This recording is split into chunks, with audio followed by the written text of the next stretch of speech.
Welcome, everybody. Good afternoon. Welcome into the show, EST Afternoons, with myself, Joaquin, Gage, and Hernan and Salas, who's still on the mend. So it's nothing but Robaxacet and CBD cream for me because my back's going out because I'm carrying this thing. Hernan, how you doing, buddy? Good to see you.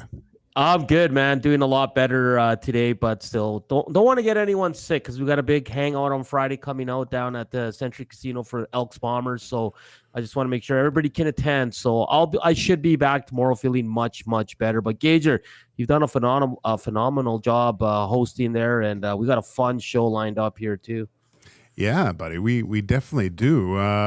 Coming at you from the William Huff Studios, as always. If you want your place looking as good as ours, give the people at William Huff a call. They've basically wrapped the whole city. It's funny when you realize them and you see their advertisement. They're everywhere. So just have a look at their stuff. It looks really good.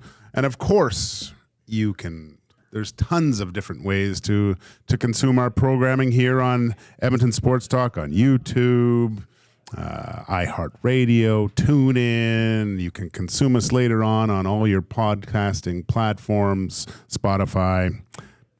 That's a weird thing to say, consume us, but you'll listen to us. That's probably a better word. Hey, buddy? Yeah, no doubt. Oilers Jets today, so that's going to be fun. We'll be joined by Scott Billeck from the Winnipeg Sun. He'll talk Jets. They got a pretty good lineup going tonight, Gage. It's going to be fun to watch that one. We'll talk to him about that, and we'll get some Bombers updates. I know he does a little bit of both. He dabbles in the Bombers as well as the big game goes down on Friday down there in Winnipeg. 1:40 Hernan's Roll. It's going to be a fun one. You boys better be ready. And second hour at 2:20, Jonathan Davis, who was a regular on our night show back at the old station, he's with Sirius XM-NHL, and he's out on the West Coast. He has a good beat on all three teams out there, Gager. And we'll talk some Pacific Division. We'll see what's up in San Jose with their shiny new toy and Cody Ceci, I see on the first pairing there. So it's going to be a fun one. Like Gager said, hit us up on the Nasty Chat or text us at 780-218-9999. Gager, so I was in that lock shop tournament yesterday, poker. Yeah, how'd it go, buddy? I watched Dusty, and I texted in for a bit because I was laying there watching it. Gave me United Cup vibes of Dusty when he announced a video game and the Oilers went on to win the Stanley Cup against, I believe it was the Carolina Hurricanes with was it Swiss great that scored the winner in OT. Gaetan Haas. Like, bro, I distinctly remember it. He stripped the puck at center, went in all alone, and roofed it. It was an amazing night. Just an amazing night. That was hilarious because Dusty had Marshall doing stuff too, doing some in between the videos. It was great. That was a good time. But yeah, so where did you finish, buddy? So I think there are 74 entries. I was number 54. I was out quick, man. I don't know. I don't like those computer online ones. Like every hand I got, like Ace King, for example, the draw would be like 2, 6, 8. I'd be like, come on. And then you fold when you get like let's say a 2-4, right? Like who the hell's gonna go in with that, right? And then the flop is 2 2s and a 4. You're like, okay, this is I think it's rigged. I think it's rigged. So yeah, I didn't have a lot of success. I might have won 3 hands. I know Matty Iwanek was on my table, and he was the chip leader by a bunch. He was close to 20,000 before he left. I think they just booted him out to another table. So I have no idea. But you brought up Dusty's thing, and you've made it. And Dusty's for me probably the best in the country when it comes to broadcasting. He's hilarious. He's great. But people join to watch his show of him playing poker online, eating Oreos, and wearing sunglasses, and they got more views than 3 other shows at EST. Like, yeah, the guy. What else should we watch Dusty do and see how many views we can get? It was hilarious. Because I tuned in for a bit, but I was just like, I wasn't feeling too well, and I was like, yeah, I'm gonna get out of this. And I went all in and lost, but it was funny seeing the views, man. I was like, wow. It's crazy. Yeah. I looked down at the views at one point and I go, they're really watching Dusty with that silly little outfit and his sunglasses. I mean, he looked the part, right? He looked like he needed to be at the WPT or whatever the finals are. He's looking for a bracelet. I had to do. Did you play in this? Did you play in the poker thing? No, I didn't. I like poker, but I always lose my money, so it's hard for me to want to play. And like, it's been tempting, and I was looking at it, a bunch of the other fellas, of course, playing in it, and I'm just like, I'm sitting there debating, like, do I flip a coin and just give it a shot, right? But I think maybe the next one I might try. I heard something about Dusty saying October 29th. I don't know if that's another one that's going to happen. I heard that date in the air like a couple times when he mentioned it on the oil stream. But maybe the next one, maybe that third time's the charm, because seeing Matty win, and Matty, you know, he gloats, and you win. You gotta celebrate yourself. But I want to try and dethrone him. I don't. Was it Jay who won yesterday? Jay, I think, was the final EST member to be, or he was the last member to be eliminated. So I guess he's dethroned Awanek as the best poker player on the squad here. So that's that'll be interesting when Matty comes back, and we can, because he's been crowing about that for weeks. How he's basically KGB Matty is how he refers to himself. Oh, well, he wants the trophy, right? Yeah, like he wants to make the trophy out of it and everything, and have it be the EST poker tournament trophy. It's crazy. It's crazy. Yeah, Ice Cube. I like this name. That's I've never met a guy with so many nicknames in the first few months of working somewhere. Like, this is pretty impressive, buddy. I only have like one or two. Usually it's just Mr. Gage, but whatever. And ours are not very good. Or no, polite. They're not. You know what? I'd be remiss if I didn't mention our an icon of the city. Yes. Joey Moss would have been 61 years old today, and I was kind of thinking back to a lot of Mosser stories that I had, and he was probably the hardest working guy, because really Sparky didn't do anything. Joey did everything else. It was amazing what Joe, he took everything so seriously. But I remember, and he did this a lot, and my last stint with Edmonton, okay, and I was getting sent down to the minors. It was like January. It was the end of January, and I think who did they Roussan or Mac T went and got Roussan or something because they couldn't trust me anymore. And I was sitting there, and of course you feel like crap. So I'm sitting there in my stall, and everyone's kind of gone because I'm packing up all my stuff, and Mosser comes and sits next to me, and he puts his arm around me, and he starts talking. And if you've ever met Joey Moss, you have to stay around him a long time to kind of understand what he's actually saying. But he essentially told me, you're a good person, you're a good hockey player, you go down to the minors, you work hard, and you'll be right back up here. So he was giving me this whole like pump up speech to tell me it's all right, you're good, we love you, just keep working hard and you'll be back here in no time, right? And then but he'd say that to basically everyone, but just to show you what kind of, like, he didn't need to do that, right? He was just vacuuming, and I was one of the last guys there, and he came over and said work hard and get back. So just the heart of gold with that guy. I mean, everyone's heard most of the stories, but I think everyone that's played with the Edmonton Oilers organization for a time has one of those stories, just those interactions with Joe Moss that you'll never forget. And the Elks too. He was a big part of that organization too. I never got to meet Joey, but a few times when I was younger, we'd go to an establishment for drinks with buddies, and he'd be there in a big table, and everybody would start chanting, Joey, and he loved it, and he'd be drinking his pints, and then every time he got up to walk out, this happened at least 3 times at a bar I was at, and he'd get up, and everybody start chanting his name, and he'd walk out with the hand up like this, like a wrestler. Like he loved the attention. He was great, and an absolute beauty. And I'm glad you got, obviously you're with the Oilers, so you got to you can share some stories with us about him. But just seeing, unfortunately, the day he passed, I know the next day almost every show did just features on him and had ex-players. And I remember we had on the Corey Graham show back then, Todd Marchand, Cogliano. We had so many guys that just absolutely adored him and loved telling stories about him. Yeah, man, he was great. Like before games, he would be ready, he'd have his program, and he'd be standing there, and then Sparky would tell him to like go sit down, and he'd run out and say, "Let's go, guys," and get out there. And I'll have to say he was a little bit of a ladies' man too. There was if everyone remembers Mariusz Czerkowski, the Polish Prince. Yeah. He was married to Izabela Skorupko, who was an actual Bond girl, and for a time there, I mean, Joey had some dressing room work to do, but he as soon as he could, he was going out there to say hi to her. So, I mean, she was stunning to look at, but it was Joey was no stranger to say hi to a beautiful woman here and there, but it was great, man. What a great guy.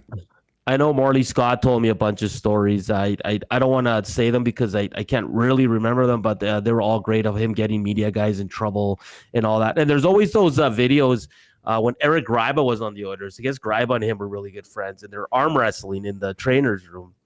Oh, yeah. Yeah. The wrestling, like when Joey had his belt, right? And when he would it would be a whole production. And if he would lose that thing, oh my gosh, he would be so mad and want the rematch like right away. It was great, man.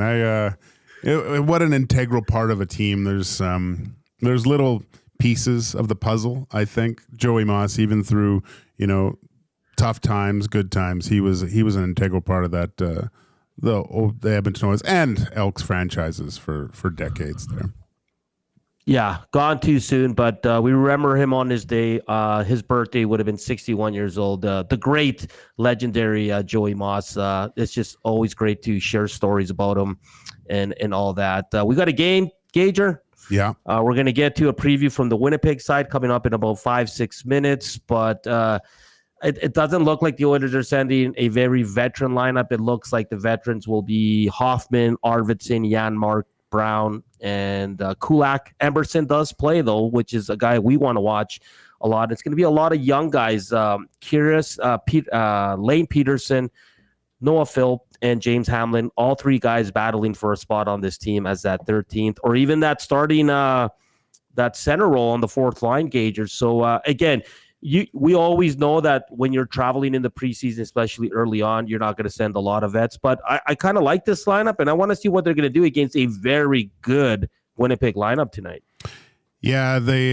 If you were listening before to the Oil stream, Tommy and Dusty went over the Jets lineup, and I mean, just looking at the first two lines, like Scheifele, Connor, Velarde, Nemestikov, Lambert, Ehlers. That's I think in this case with maybe a more. I mean, there is some NHL experience in the Oilers lineup, guaranteed. But look, they've after the double whooping by the provincial rivals, I think you'll see I know it's preseason, but a little bit more motivation and when you do look at the opposing team's lineup, and warm up, you look across and there's some name bars that you've seen for a lot of these guys just on TV. Probably lights the fire a little bit more. So it's I think it's going to be a lot more interesting game to watch. Looks like we're going to be able to see Stuart Skinner, and Delia's going to split the game, I think. So probably Skinner first. But, it's a different type of game, different test. I mean, there'll probably be some more, I want to say probably some more cuts after this too, than just thinning it down as we go forward. So a lot of guys' opportunities to make one more impression on this Oilers coaching staff to try to hang around for a few more days. Yeah, no, I love it. And we'll continue to break down. And I want to get your thoughts on who you're intrigued to see and who needs to step up here for the Edmonton Oilers. We don't have lines yet. They haven't released any, but we think this is a group that is going down there. And Gager already gave you the top 2 lines. And then it's Niederreiter, Lowry, Anderson, Dolan. And the 4th line will be Gustafsson, Kupari, and Ford. So it's the 3rd line's even good because you're going up against Lowry. You better be ready to go. Defensively, it'll be Morrissey with DeMello, Sandberg with Pionk. And I think they got Stanley and Miller in there as well, and Lundmark. So we'll get more clarification on that. But I did see John Liu from Winnipeg tweet out that Kakinen will get the full game for Winnipeg. Okay, cool. So they're going to get an NHL goalie. But Gager, we got to go to break here as Scott Billeck's going to come up from the Winnipeg Sun here. I'll let you send it off to our guy. What is it again? Zach, it's Ice Cube. We're gonna get to Ice Cube with a sports update here. You're listening to EST Afternoons on Edmonton Sports Talk.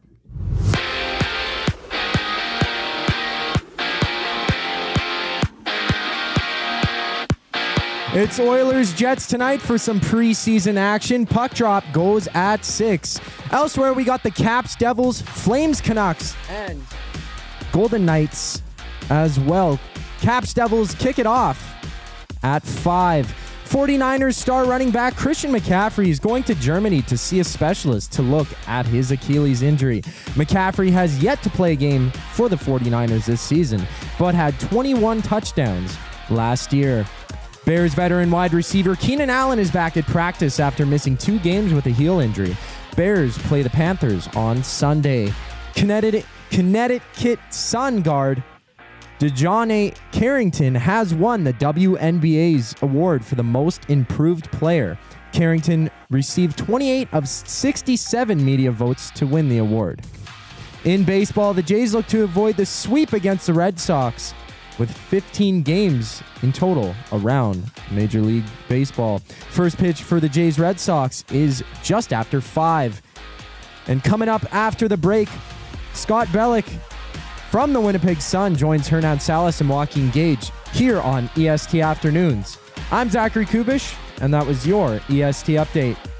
If you've been injured in a car collision, let James H. Brown and Associates, Alberta Injury Lawyers, protect your interests. They'll be there every step of the way to help answer your questions and help you get your life back on track. Trust Alberta's precedent-setting injury lawyers with their unrivaled experience, unrivaled results, and unrivaled commitment. When accidents happen, call James H. Brown and Associates, Alberta Injury Lawyers, 780-428-0088, or go to jameshbrown.com. Why tee off at the Ranch Golf and Country Club? A fun, unique layout offering premier conditions. The Ranch has been ranked as one of the top public courses in Canada. Unmatched value. Score Golf Magazine rated the Ranch as the best value in Edmonton. The service, from tournaments to special events to the pro shop. Superior service that makes every visit exceptional. The Ranch Golf and Country Club, a laid-back environment where anyone can enjoy an amazing day on the fairways. For details, visit theranchgolf.com. Hi there. If you're like me, you like to picture yourself in luxury, even though there's absolutely no way you could afford it. And if you can, well,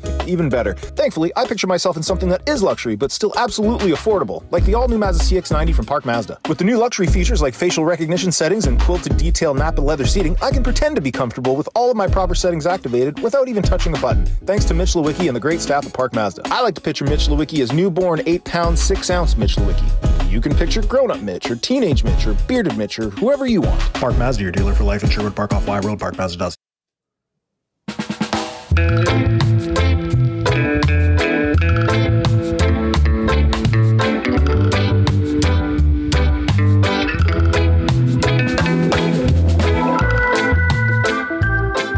Welcome back to the show, EST Afternoons, with myself, Joaquin Gage, and Hernan Salas.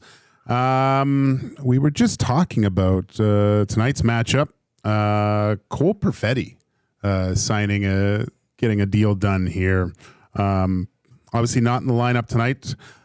Good to have this done, I think, before everything gets rolling, Hernan. We've seen in the past when younger players, or even players with a little bit more experience, don't get that full training camp behind them, seem to be behind the 8 ball a little bit. So hopefully he can get up to speed, because he can be a a really good player on this. Looking at this lineup, it's a pretty deep lineup and making a difference. Yeah, no, for sure. And I'm intrigued by this lineup. I like the player too, Cole Perfetti, but I think is Scott ready there, Zach? Yes, he is. He's in the bullpen there. All right, let's bring him in.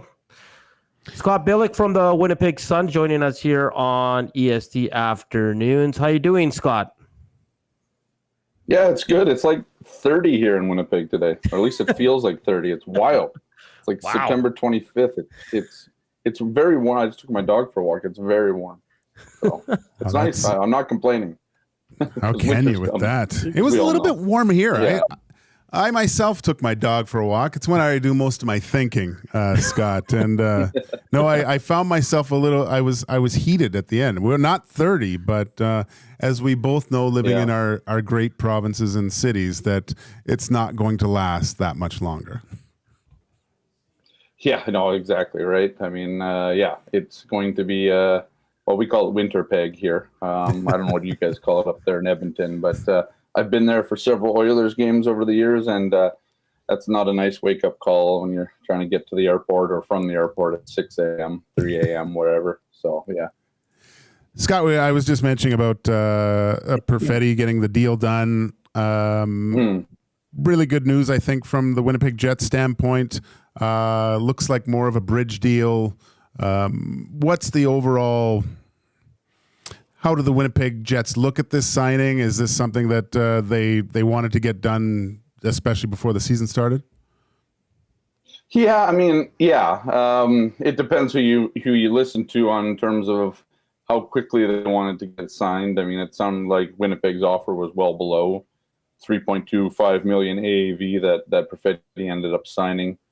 Perfetti's was obviously higher. He was in that Shane Pinto money range, so that's around $3.75 million a year. I imagine at the end of this, that both teams probably met in the halfway point, which kind of tells you a little bit about what Winnipeg's offer was. It was a little low, especially for somebody of Perfetti's ilk. But I mean, you have to also realize too that Perfetti is coming off. He had back-to-back season-ending injuries 2 years ago. Before last season.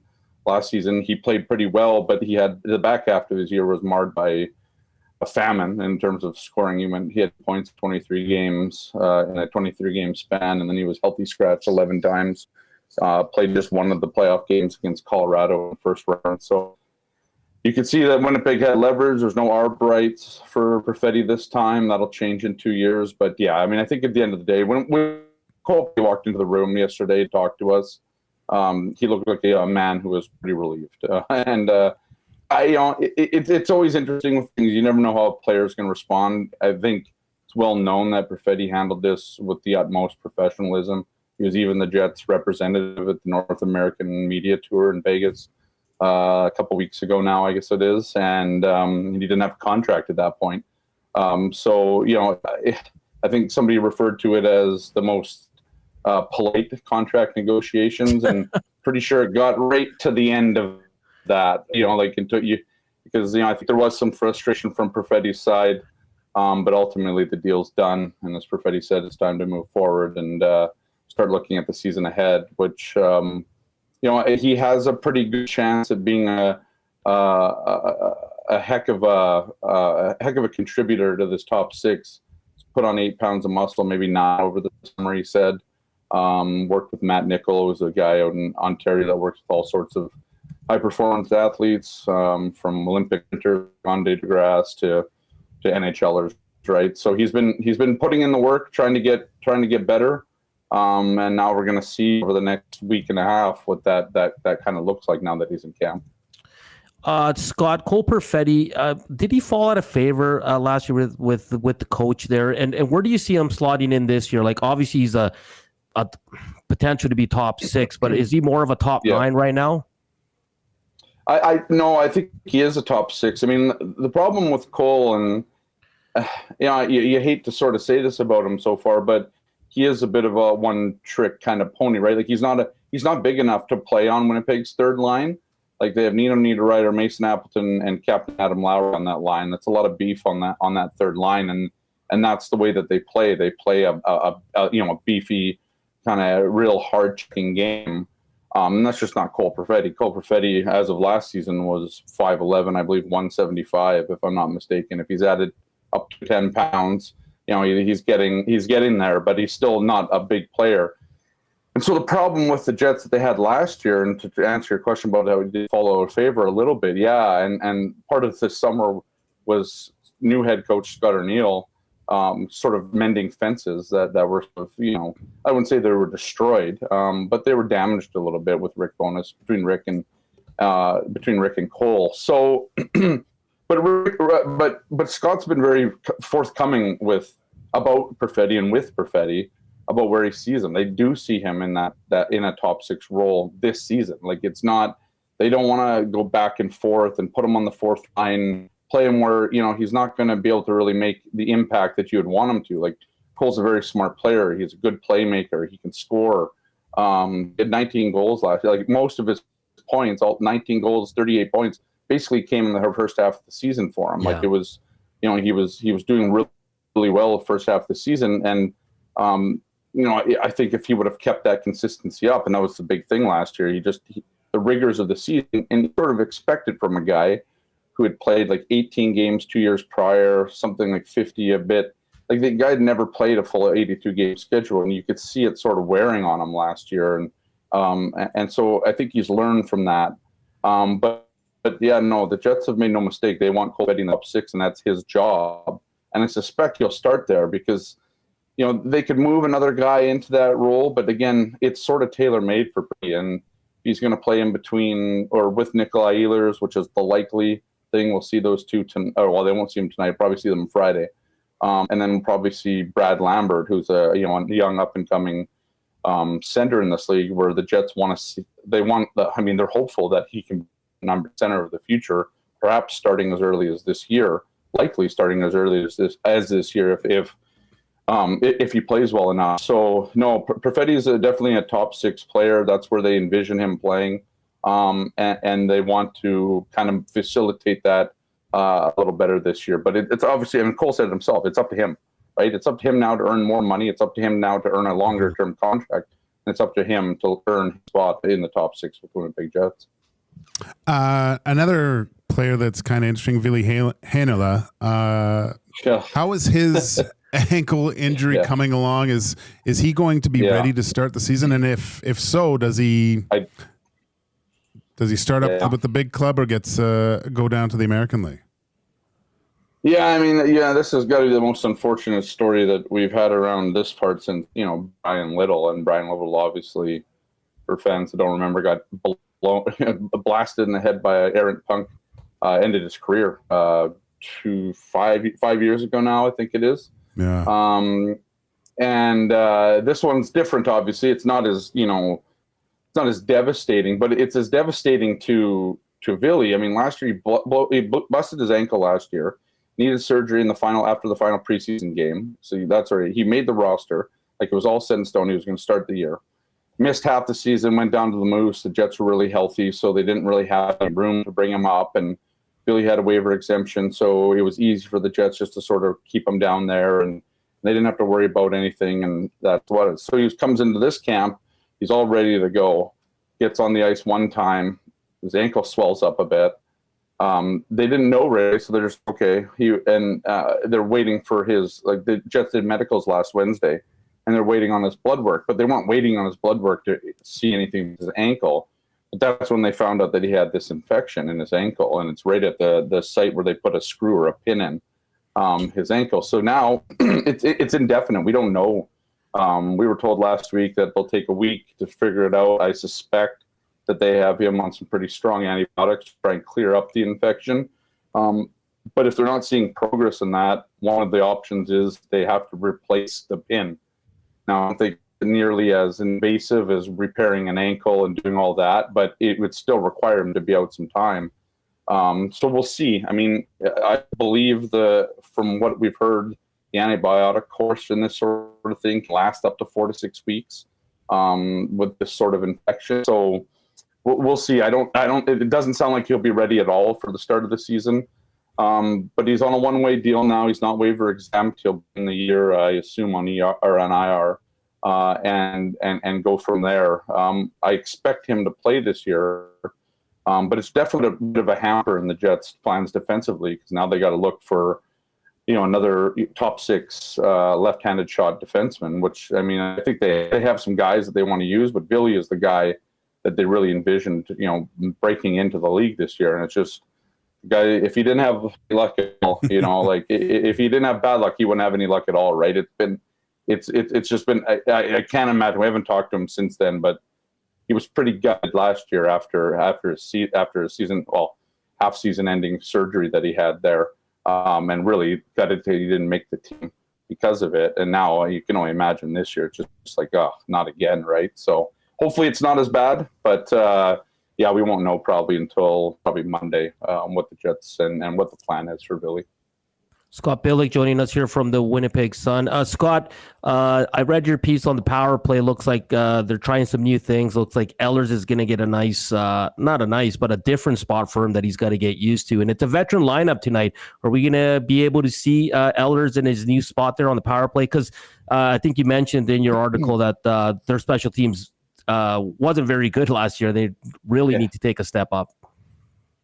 Yeah, an absolute sort of. I mean, if any of you guys caught the first round of the playoffs, Jets got exposed on both sides of the special teams ledger. Right, their power play was atrocious. The penalty kill was even worse. I mean, it's hard to have a good penalty kill against Colorado and some of their guys, but the Jets need to be better. But they came into the postseason with a 22nd ranked power play, 21st ranked penalty kill. It wasn't good enough, and really exposed them in the playoffs. So. It's a different look this year. They have two new assistant head coaches, because Scott O'Neill, who was running the power play last year, is now the head coach, and Brad Lauer, who was a former coach of the Edmonton Oil Kings there. He was let go after the penalty kill didn't do so well last year, and they brought in Davis Payne and Dean Chenoweth. And so they got those guys now. Payne's running the power play, Chenoweth is running the penalty kill. And one of the things that they want to do with the power play is they want it to move more. One of the things that's been sort of a hallmark for this Jets power play over several years and a few head coaches, just how sort of slow it is. They used to have Patrick Laine, and that was kind of the, they just feed it to have Laine, like Washington would feed it to Ovechkin. And that would be, that was a good power play. Because Laine, shot the lights out here during his time, especially on the power play there. But they haven't ever gotten back to that. They pass it around too much. It's too slow. It's too predictable. It's easy to block shots on. So this year with Ehlers, trying him in the bumper. But what they really want is more speed. They want it to be more. They want it to be unpredictable. They want it to tire out defenders. So they're looking at a much different look. And so we're going to see Ehlers there tonight here in Winnipeg. He's going to start there. Scott O'Neill, you talked about guys like Perfetti even working in that bumper spot. Alex Iafallo, who would also get a shot at that. So Ehlers not set in stone there, but he's the guy that they've sort of earmarked for that spot. And then, the PK, they're going on the sort of power kill plan by putting Mark Scheifele and Kyle Connor and even Ehlers on the penalty kill. Scott O'Neill's idea behind it all is that, skilled players know what other skilled players are trying to do. So the idea is that, if they can sort of read off of these other guys, maybe pick off a few pucks, maybe have some offense, but what they really want is just to be a lot more aggressive. So, power plays aren't getting a chance to set up in the zone and kind of work their own magic. So it's a big difference this year. It's going to require a lot of buy-in, I think, from this team.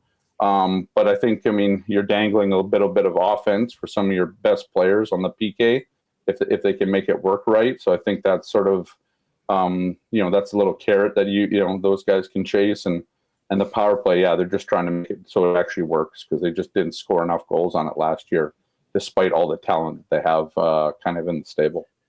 Scott, I really appreciate the time. You broke it down beautifully. It's going to be a very interesting game by the sounds of it. Stuart Skinner's he's going to be a little bit more busy than in most nights, I think, with the lineup that's going out there. So it'll hopefully we can get in touch with you down the road and we can discuss a little bit more Jets. Yeah, for sure, guys. Appreciate you having me. That was Scott Billeck with the Winnipeg Sun talking everything Jets. Yeah, man, That's a great breakdown. Yeah, like I wanted to.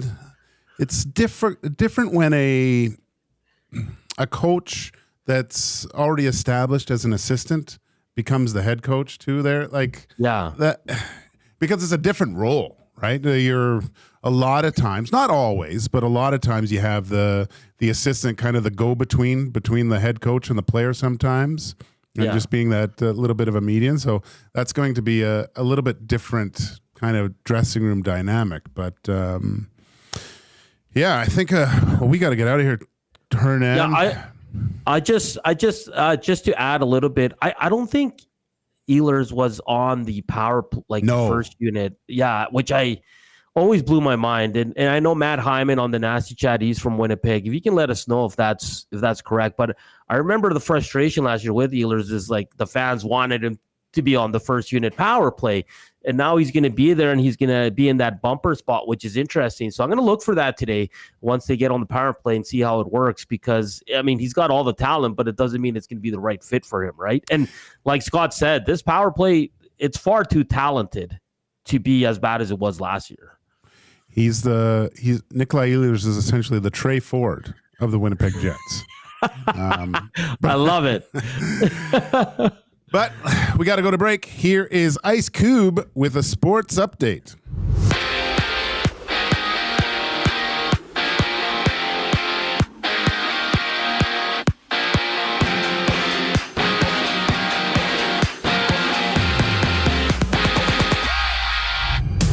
It's the Oilers and the Jets tonight for some more preseason action. Puck drop goes at 6. Elsewhere, we got Caps Devils, Flames Canucks, and Kings and Golden Knights. Caps Devils is the first to go at 5. 16-year-old Jack Porter will become the youngest goalkeeper to start for Arsenal. That Carabao Cup action goes against the Bolton Wanderers at 12:45. 49ers running back Christian McCaffrey is off to Germany to see a specialist to take a look at his Achilles injury. McCaffrey has yet to play a game this season for the 49ers, but recorded 21 touchdowns last year. Bears veteran wide receiver Keenan Allen is back at practice after missing 2 games with a heel injury. Bears play the Panthers on Sunday, and it was the Connecticut Suns guard DeJounte Carrington winning the WNBA's Most Improved Player Award. Carrington averaged a career-high 12.7 points, starting in all 39 games this season for the Sun. Over in baseball, the Jays look to avoid the sweep against the Red Sox, and there's a total of 15 games in the MLB. First pitch for Jays and Red Sox is just after 5. And right after the break, EST Afternoons here on Edmonton Sports Talk continues. I'm Zachary Kubish for your EST Update. Come get your game on at The Ranch. The Ranch lets it all hang out with a championship caliber design, premier conditions, and above all, a fun laid-back experience. Get top-notch service and unmatched value every time you play at The Ranch. Think you have what it takes to go low? The best value for your golfing buck is always The Ranch. The Ranch Golf and Country Club. 10, 50, 100, and 200 round packs on sale. TheRanchGolf.com. Celebrate the grand opening of Sit and Sleep and discover a revolutionary way to shop for mattresses. Stop in today for a free pressure point scan using cutting-edge technology so sleepologists can identify the perfect mattress for you. Right now, you'll get free local delivery on any mattress over $5.99 and receive a bamboo cooling mattress protector. Get grand opening savings now with every mattress on sale. Join us on location today for the celebrations at Sit and Sleep in South Common next to Planet Fitness. Hey Edmonton, ready to take advantage of lower rates and better pricing? South Fort Chevrolet in Fort Saskatchewan has you covered. From rugged trucks to sleek SUVs. And with over 40 years in business, you can trust that you're getting the best deal on your new ride. As the proud title sponsor of the Nielsen Show, EST listeners can drive a little to save a lot with South Fort Chevrolet's transparent pricing and down-to-earth sales team. Visit us today in Fort Saskatchewan or online at southfortchev.com.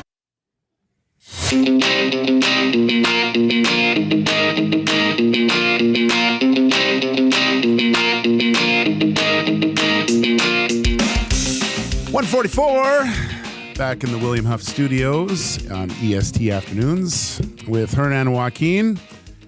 That was great. I like talking about the Jets. I've said it before. More Canadian teams in the playoff picture, the better. Hopefully, they can have another successful year. And I love those matchups. Winnipeg, Edmonton. There's way too much history there. But it's the first game of the season too. Oh, that's always good. They're always good games here, like with Winnipeg, and it's I'm far more interested in to see how tonight's game goes than I was even one of the last games in Calgary there. But Hernan, it's time for everyone's favorite time of the week here. It's the I'm sure it's going to be up for an EST at some point as one of the best segments here on EST. It's Hernan's World. I've been waiting on bated breath to see what's happening with you today. Yeah, it was because we forgot it last week, so we did it on Friday. So it was that's how big the segment is, and we still got to find an intro for it. And if Dusty's listening, he knows he has to send me an intro by tomorrow. Right, Gager? Right. By tomorrow. By tomorrow, Dusty. We'll wait on that. We'll continue the Jets and Oilers talk. We got a lot of people chiming in on the nasty chat, and keep those texts coming into 780-218-9999. But we'll get to Hernan's World, and it's kind of I might do a two-parter here. We'll see how the first one goes. Today is Scottie Pippen's 59th birthday. MJ's running mate, probably the best duo, one of the best duos ever to grace us on the sports in the sports world. And so I want to ask you and Zach to come. Let's go with our favorite duos of all time in any sport. And listen, LeBron doesn't count because LeBron's always had two other stars on his teams because he can't do it just one. He needs two. So he does not count for this one. If we're not doing trios today, we're doing duos. Well, if you ask Dusty, it's a one-man show anyway. So whatever. Just to send some out there so people can start feeling and seeing what we're talking about. Shaq and Kobe, of course, Jordan Pippen. There's Peyton Manning, Marvin Harrison. If you want to keep it local, let's go Gretzky Curry, Gretzky Messier. Because, I mean, they didn't really play together on the same line, but they were like the two centers and they were the two best players on the team. So, like, you could go with that. Because if someone said Leon and McDavid, you can't say no to that. No. They're still on the same team. Yeah, and you bring up something interesting here with the duo, and I'm trying just to who do I select as my duo right now with the Edmonton Oilers? And Hernan, I'm kind of leaning more towards don't say it, Connor McDavid and Zach Hyman. I thought you were going to say CeCe Nurse. Yeah, no, it's too early in the season to start doing that. But I know it's a perfect mesh of player, and they've done so well together with Connor and Leon. But I think over the last year, just seeing how it's not always a perfect fit, right? I just think the way that Zach Hyman can complement Connor and the way he can think the game, I think that would be for right now with the Edmonton Oilers, that's my top duo. Nice. Joel's on the Nats chat says Judge and Soto. That's a good one. That's recent. Lars says Messier and Anderson. Of course, that was a beauty duo. Eric L says LeBron and Kyrie. I don't know about that. They still didn't they have Jordan? Not Jordan. Didn't they have Kevin Love? And he was a star at that time. Dawson says Yager and Mario. One of the best ones. That's really good. Ice Cube, who do you have as a duo? Well, I love the MMA world, of course. I was thinking there's this new duo, okay? John Jones and Dana White. No, I'm kidding. Because Dana White keeps saying, oh, John Jones is the GOAT, this and that. But if I'm going to be real, probably Rob Gronkowski and Tom Brady. That's an easy one. I mean, they touchdown for touchdown after like their chemistry was just so insane, and that's probably the one that sticks out to me the most is Rob Gronkowski and Tom Brady. Can you do a? Sorry, Gager. Can you do a duo like Brady Belichick? I think you can go anywhere. Yeah. It's unique in football. I think the relationship between quarterback and because it starts at a set position and he's so involved in the play calling as well. So yeah, I don't have any issue with that. Redbeard into the text line 780-218-9999. Tell us who you think your best duos of all time. He's got one, Korea Solani, and that was nasty. That was nasty. One of my favorites. Paul was I had the displeasure of playing against him as a kid growing up, and he was just as good as an 8-year-old as he was as a 25-year-old. It was disgusting, but yeah, I like that one. I like this one from our friend Lucas from The Whale and the Wolf. At least I think it's Lucas from The Whale and the Wolf. He says Lancaster Reed. So he's going with the Ryder duo. They're old school. It has to be Lucas for sure. We got a few more coming in here. Jay and Silent Bob from Zedmo. Montana, Jerry Rice. But you can also go Steve Young, Jerry Rice. Wayne Gretzky and Joey Moss from Matt Hyman. Forsberg, Sakic. What a duo. They torched the Oilers in the 90s. Oh, yeah. And, wow, Matt Hyman, he's getting a lot of brownie points here. Hernan and Gage. It's a pretty good combo. Oh, that's great. Jack, I got one here. Jack and Bob. Very good duo. Very good duo. I got Aiden says Curry and Clay. Yeah, they've always been a trio, though, haven't they? With what's the troublemaker there? What's his name? Man, I can't think of his name right now. Oh, Draymond. Yeah. But I get it. I do get it. Another good one that I remember, Waddy and Cloverdale, was LaFontaine and McGillney. That was just... That's going back, man. I mean, it does look different when you watch the old footage, but man, it was just so dynamic. We'll probably have to, I've always thought, and you always hear who would you like to see in today's game? And maybe we'll save that for another time, Hernan. We'll get some names of people who they'd like to see. I know for one, seeing Paul Kariya play in today's game would be really good. Jack Michaels, Louis DeBrusque, of course. I think they're the best in the biz. They are.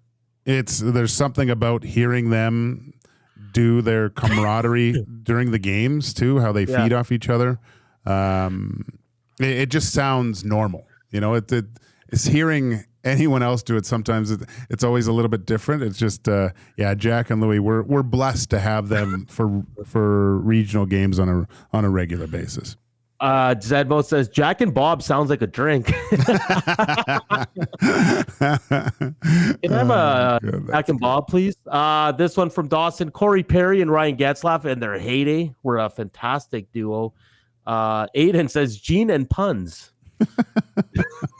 It's amazing how that duo sticks together for all these years. It's and I've said this before. It's amazing how quickly he comes up with those things.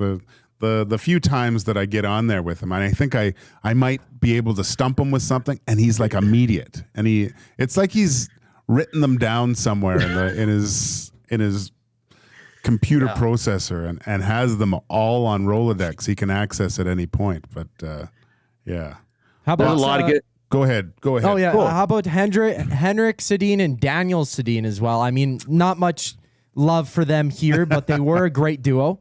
They played well together, like amazing. And then Henrik Zetterberg and Pavel Datsuk, but that's more of, you got the trio there with Lindstrom, of course. But on the front end. Whew. That was good. I mean, there's another real good one I saw in the text line, 780-218-9999. Shoot, I lost it. Oh, Bob Cole, Harry Neal too. Those are the voices of my childhood. And that's from Tiki Sparks. Weren't we? Yeah. I think it was Dusty saying, who were you on the morning? This was yesterday on the morning show. Who were you playing just street hockey? Who did you say you were? Right?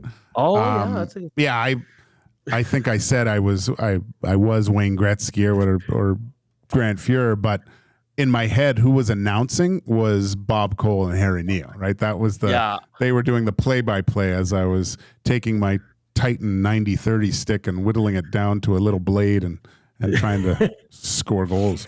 That's a great question. I always wanted to be Glenn Anderson, man. I just love the way he played. I just crashed the net, like just no regard for the body there. We got a lot of good ones coming in. Some that are non-sports. Gregor says Wayne and Garth. The rookie says Hemsky and Horkoff, which was our best duo in those days. What about here? Aaron, the accountant, says to follow up Mr. Holt on the Riders team, I would say Darian Durant and Corey Sheets. That's a good one. This is probably the best one. There's no name on it. This one says Tom Gazzola and short shorts.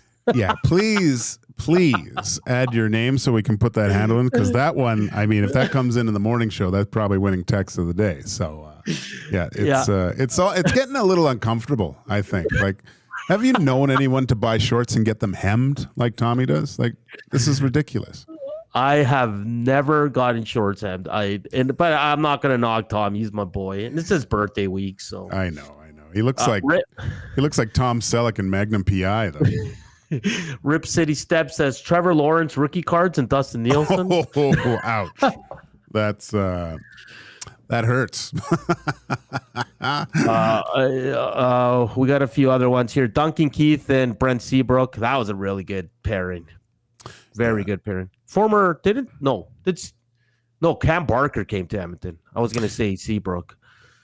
Zedmo1 says Pronger Niedermeyer, but I don't think they ever played together. It just seemed like they did because one of them was on the ice the whole time. But I think they were on different. They had different partners. Hernan, I remember I just saw it was a Michael Jordan thing. He was talking about how, and I believe that new series is coming out, that starting five. They asked Jordan who would be his if he was to put together a team and like an unbeatable team, who would be the players? And right away he goes Pippen, the first guy. Then he went to Magic. And then he went to James Worthy, his college teammate, and then to Hakeem Olajuwon. And he said they would never lose a game. And he went through some of the stats of some of the guys, and Hakeem Olajuwon had I think he was led the league or was second league in steals for a big man, right? Like that's crazy. So that guy was top level, man. Unbelievable. Top.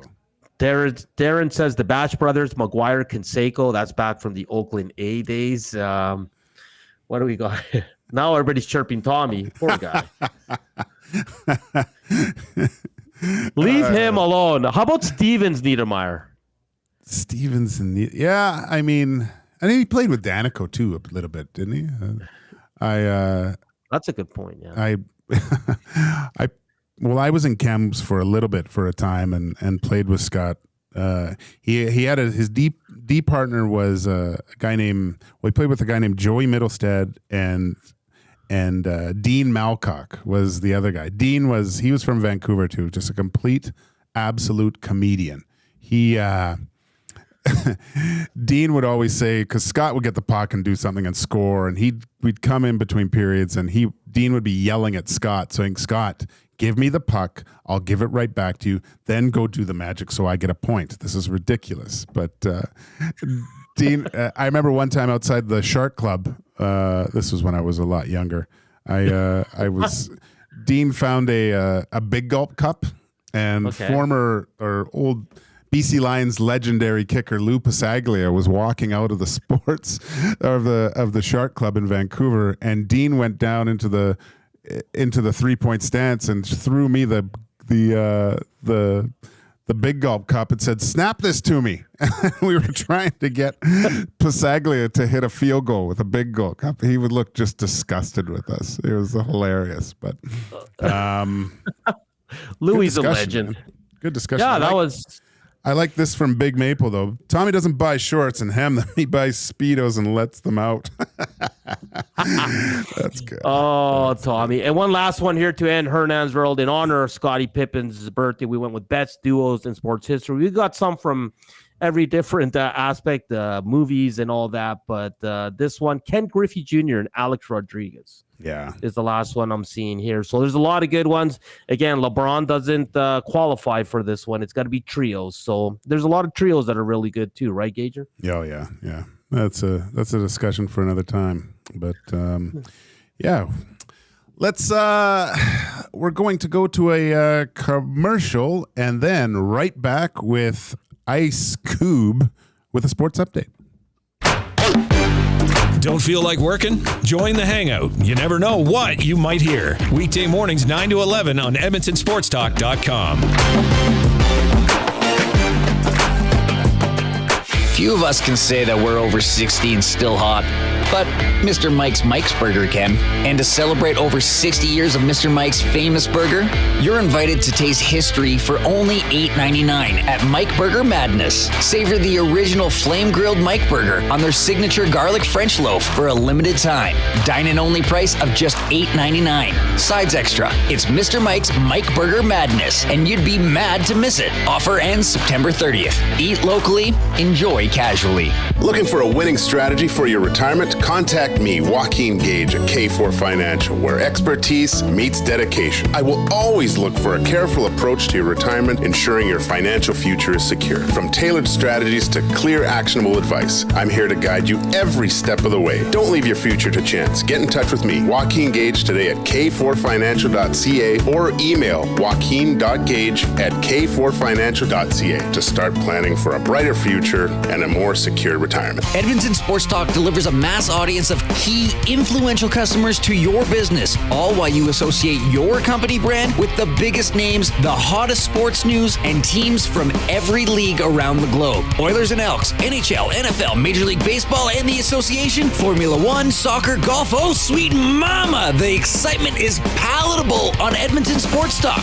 It's where fans go to get their sports fix and where our partners find the most loyal consumers. Contact us today and see how our team on Edmonton Sports Talk can score the biggest goals for your business. With various advertising options available, email business@edmontonsportstalk.com or head to our website and send a message at edmontonsportstalk.com.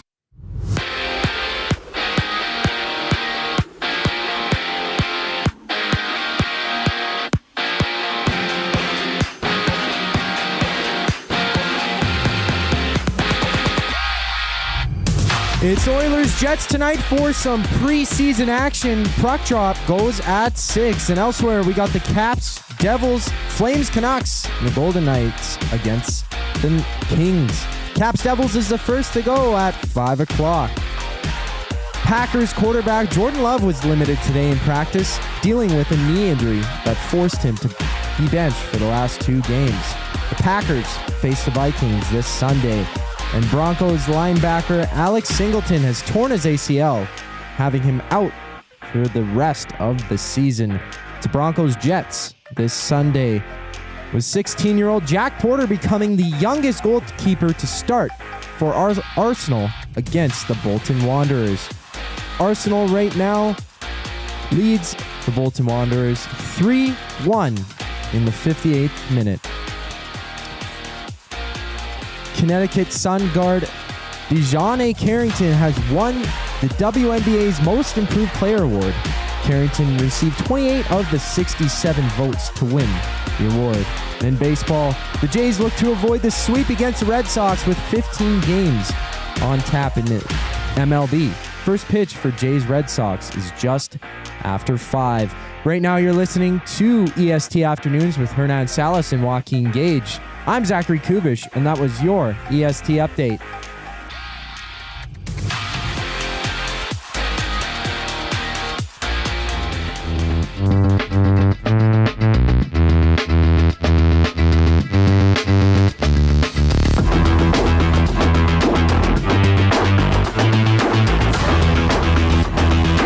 Welcome back to EST Afternoons, everybody.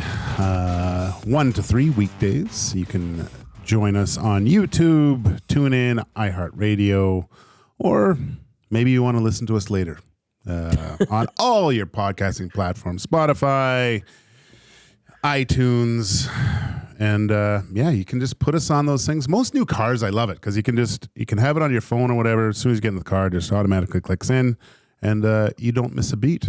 Hernan, I was, we're just looking at the sports landscape last night. A little bit of a slow night in sports, but I was looking at kind of NHL things, and of course, me being a former goaltender, I was looking at the just certain goalies, ones that I think that can make.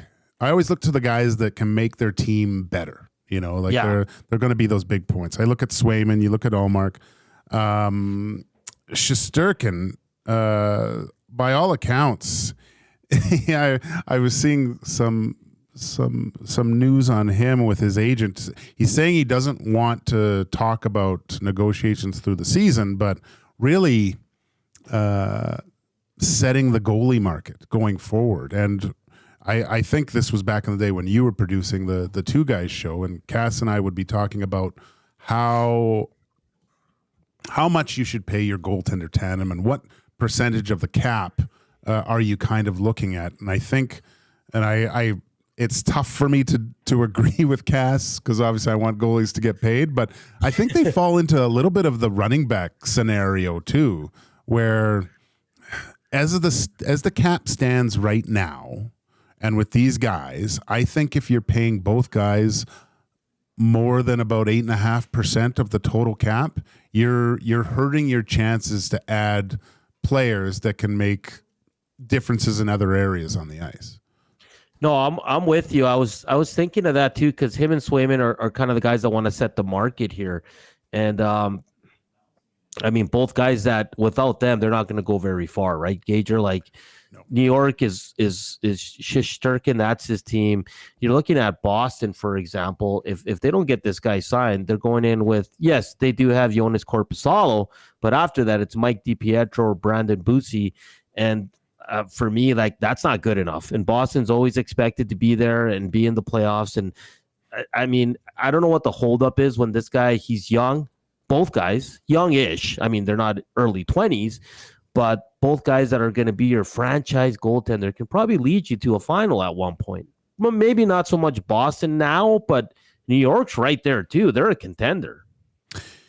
Yeah, I was looking at Boston too, seeing their cap room. You always talk about keeping your options open for later on. I think the Bruins obviously want to have a little bit more success than they had last year. They still have a good team, but like you said, Jeremy Swayman's a big part of that team, and they have, I believe it's it's 8.6 of cap space they have currently. He's probably looking at, or probably around that, or maybe even more than that 8.5. But that's all they have left. I wonder if you get into one of those scenarios where maybe it's that deferred salary that we look at with this to make it work. But as with anything, dollars today equal a lot more than dollars in the future. And it's, what's going to happen with Boston, Gager. You absolutely know he's going to get signed right before the regular season. And I hate when teams play this hardball and they continue to wait, and then he comes in. He's going to start slow because he had no training camp. He might get hurt too. So I hate when, and I get it's part. You got to negotiate. I get it, and you don't want to give too much, and there's always that bargaining. But for me, Jeremy Swayman is not a guy that I would be playing hardball with. Yeah, the only thing that gives me pause, and I'll leave it at this is a guy that was in a platoon system for a long time, right? It's that's a good point. Yeah, you have that little safety valve, and knowing that you just have to play good this game, and then you get a break. Now he's got a. I know everyone talks about staying in the moment, but it's almost impossible not to look to the future a little bit. And there's going to be a lot more wear and tear on Jeremy Swayman. So I just want to throw this. So Sergei Bobrovsky is the highest paid at $10 million.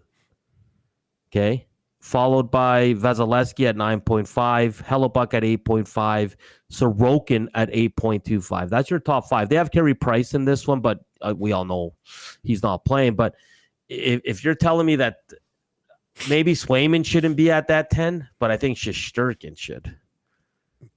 He covers up a lot of defensive deficiencies with that team, for sure. Zach, do we have a little bit of Oilers audio to get to here? Yes, I do have the video for Kris Knoblauch ready and primed to go. Can't wait. Hit it. Skinner will be playing. Yes. Is he planning on playing the full 60 or 30? Not the full 60, first part of the game. First part of the game. Yes. All right. Do you like to sub goalies halfway in or let them go the full 40? I think as we play later on the exhibition, go in the full 60, but early on you're trying to get split up that time. So whether you do 30 minutes or split off after the second period, after the period's a little more easier transition. So, but with all the timeouts, it's easy to make that change of the goalies too.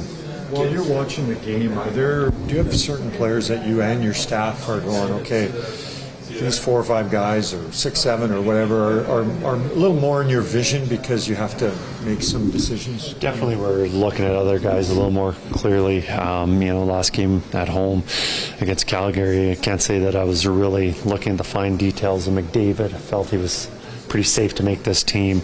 And the other guys there's where they fit in our team. Yeah, we're watching them, and you got to be careful how much you're watching them, and also you're coaching a game and you're trying to follow along with the shifts and who's up next and all that stuff. But we definitely have an eye on certain guys, and and obviously putting them in different situations. The expectation is Arvidsson and Skinner and Draisaitl probably got to look together here. What's your sort of approach to when's the right time to put those guys together? How many games would you like to see them in together before the regular season? Lines will play probably 2 or 3 together as a group. I know most of our guys that are on our team, we've kind of made it that they're playing 4 games, and bulk of them more at the end of the preseason. So I think McDavid, Draisaitl, Ekholm, those guys are all playing about 4 games. Even Henrique and Brown, Janmark, I think everyone's slotted in for about 4 games.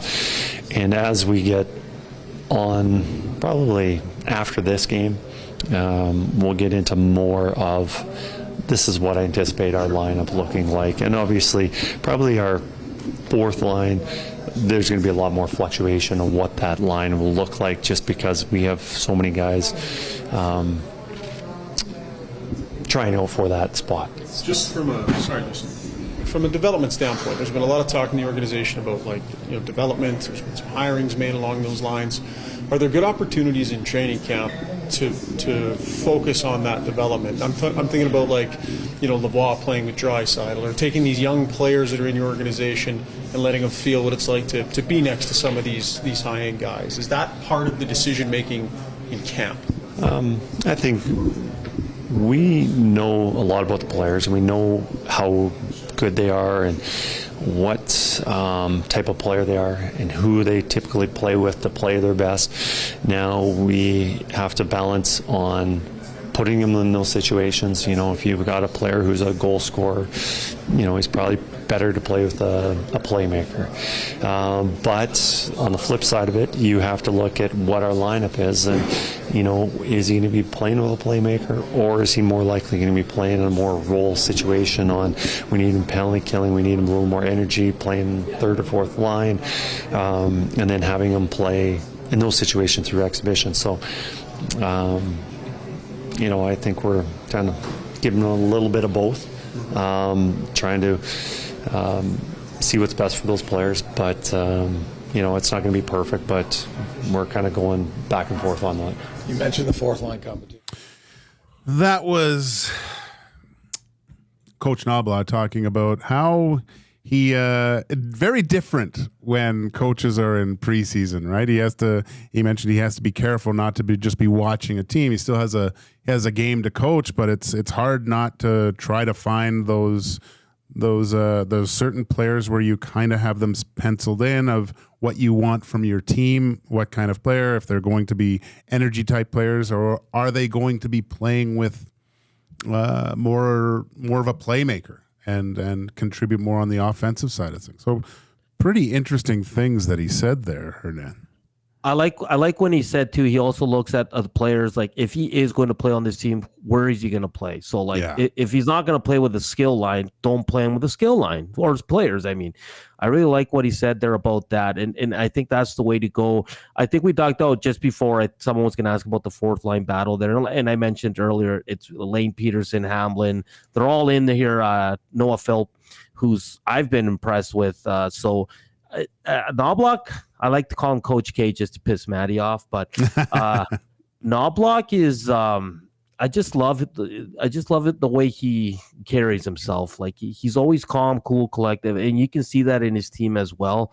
Where Woody was becoming really, I don't want to say confrontational, but he was just biting back a lot. And I get it. Listen, you sometimes you get annoyed, sure, with media and all that, but I just love like the way his demeanor is for this team and where they're at. There's definitely I'm trying to think of the right word. Probably openness with Knoblauch compared to how Woody was. Like I think Woody would even hold back his starter in the game till in preseason till 5 minutes before. Right, we wouldn't even hear who's the starting goalie, but. It sounds to me like we're going to see Skinner for at least. I would put it at he probably gets 2 periods tonight, Hernan. Just the way he was. If this was on Cool Bet, if I was to bet on how much Stuart Skinner would play tonight, I would say we'll probably see the first 2 periods with him, and then having Delia come in for mop up duty in the third. Look. As a goalie, 2 different type ways of going into this game, right? You have Stuart Skinner, who's basically just looking at this as getting ready for game 1, right? You're just fine-tuning, tightening the lug nuts, making sure the screws are tight, getting some NHL reps, probably looking forward to play against guys that he's going to be playing against on a regular basis. And you look at Delia just going, oh my gosh, I gotta get in there and turn some heads, hopefully make a few saves and make. I mean, the Oilers' decision making is for who is going to be the 2 goalies in Edmonton is pretty much set in stone, I believe, at this point. Yeah. But there is opportunity. Someone gets injured. You want to try to be that first call up too. Yeah, and the one guy I'm watching, especially with the veteran lineup the Jets are going to ice, is Ty Emberson. I want to see how he does when the puck gets chipped in. I want to see how he comes out of his zone, all that. And it's going to be a great test for him. I think I actually don't know who he's playing with. Probably Kulak, maybe, because I think Kulak is the vet. I shouldn't say Emberson is a veteran. And just getting back to the goalie talk, Dickie Sparks says, I think the running back comparison is a good one. Most goalies are almost the same today, and it seems like there's always another waiting in the wing. No running back can do anything without an O-line, just like no goalie can do anything without a D-court and team structure. Who the hell is Swayman all of a sudden? Who the hell is this Swayman all of a sudden? And then someone else, what are these boys asking for? Sonny D says that in terms of Shesterkin and Swayman. And the last thing I looked up, it says Swayman, and this is according to reporters from Boston, he's seeking $10 million per season in his next deal. So if you're looking at Shesterkin, it's probably $1 million, $2 million more than that. Because he's, like you said, Shesterkin is number 1. Swayman was playing with Allmark for the last couple of years, and they were splitting the net. Can he do it full time? I think he can, but I think $10 million is a little too much to be asking for right now. Just looking at the landscape of your team too. This is a team that's gone through from Swayman anyway. This is a team that's taken hometown discounts on a regular basis, and not that I know you want to strike when the iron's hot. But you're comparing yourself now to, if you're looking at it, 2 Russian goalies that are both Stanley Cup champions, right? Yeah. You've led them all the way there. These guys have played. Bobrovsky a little bit different. I think that 2 years ago he kind of lost his starting job, but again, last year in the playoffs was basically number 2 to the Conn Smythe, right? Connor McDavid doesn't play. That thing probably goes to Bobrovsky.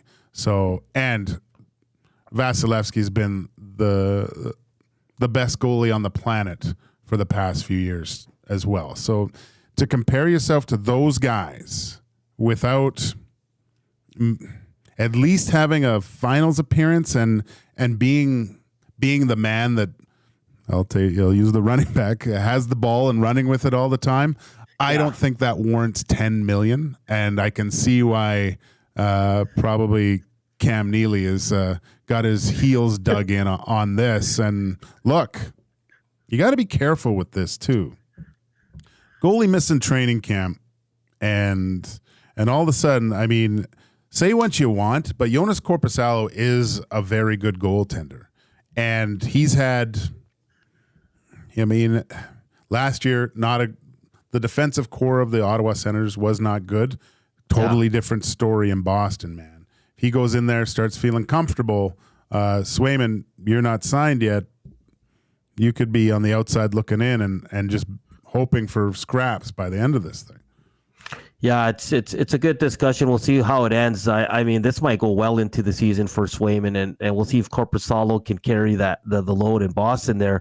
He doesn't really have a legitimate backup right now. But, Gage, we got to send this to break. Jonathan Davis is coming up, Sirius XM NHL. Well, we're going to talk a little Pacific Division as he's out on the West Coast. Gage, I'll let you send it to our guy. Yes, Mr. Koob, can you please grace us with a commercial break and sports update?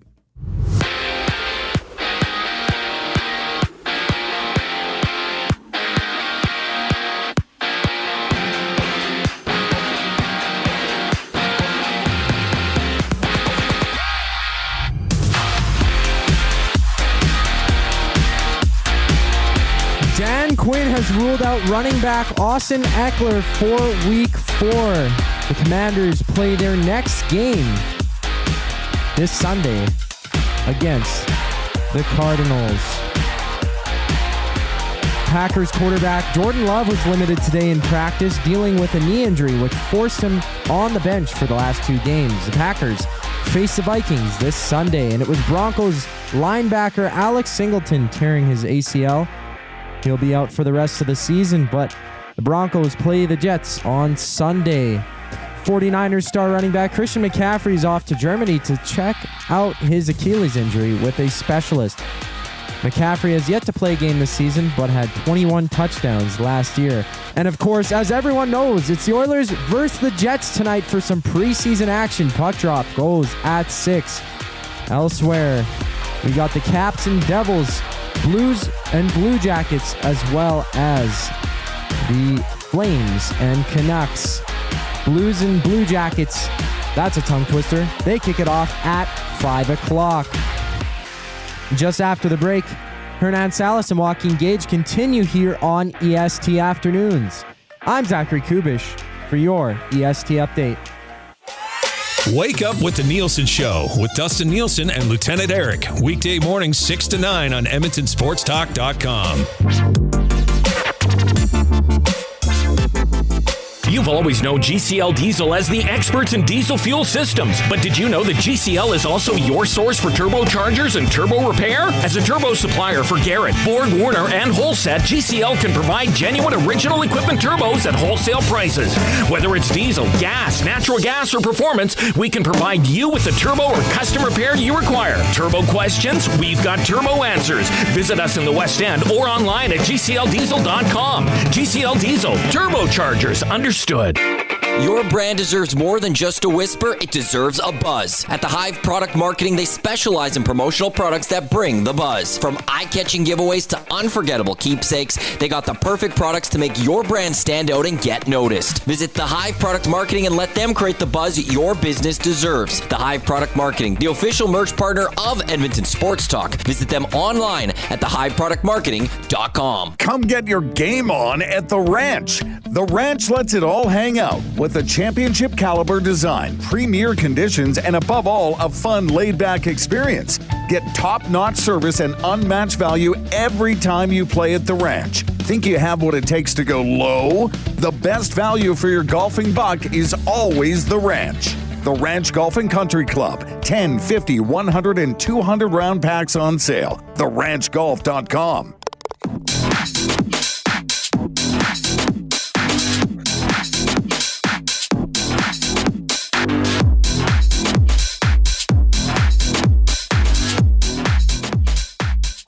Welcome back to the show, EST Afternoons with Joaquin, Gage, Hernan, Salas. We've got Jonathan Davis coming up from Sirius XM and the NHL on the West Coast. Always good to get West Coast, baby. Jonathan, thanks for joining us today on EST Afternoons. How are you doing?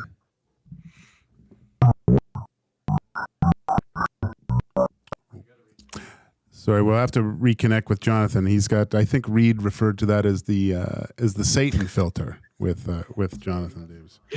Yes, he did. I think someone on the Nasty Chat said it too, and Jonathan Davis is great. Like I said, he covers all the teams out in the West Coast. I'm really intrigued by San Jose. They did add some interesting players. I think Askarov is out, right? Gager, I think we talked about this. He's a little bit banged up there, but Macklin Celebrini, the young rookie, was pretty good there. So I'll just wait on your cue, Gager, if Jonathan's good to go. Yeah, he's good to go right now, Hernan. Jonathan Davis from Sirius XM NHL. Jonathan, it's Hernan here. How you doing?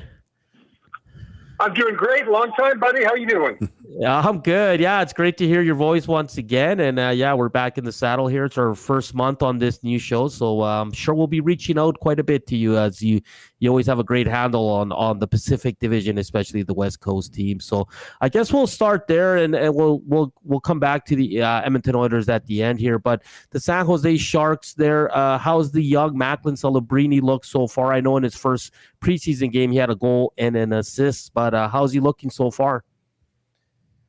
Well, I think that kind of it was a beauty. I mean, it was a one-timer, and I think the pass that he made, I think it was to Foley to set up the goal, was just as good. I had a chance to catch him and Will Smith when they were in Los Angeles. They played one game in the rookie tournament out here. I mean, look, there's a lot of reason to get excited again in San Jose. It's been a while, but no question with Celebrini and Will Smith, and then now bringing in, I mean, this is now an NHL roster. I mean, look, last year was an AHL roster at best in San Jose. So they're really helping the kids. And, hey, I think for both Celebrini and Smith, the fact that they've got some pretty nice billets in Joe Thornton and Patrick Marleau doesn't hurt their situation either. I think everyone would want to live with Joe Thornton at one point in their lives. Looks like a lot of fun. Jonathan Davis from Sirius XM NHL. Sticking with the San Jose Sharks, they made a big move in goal with getting Yaroslav Askarov.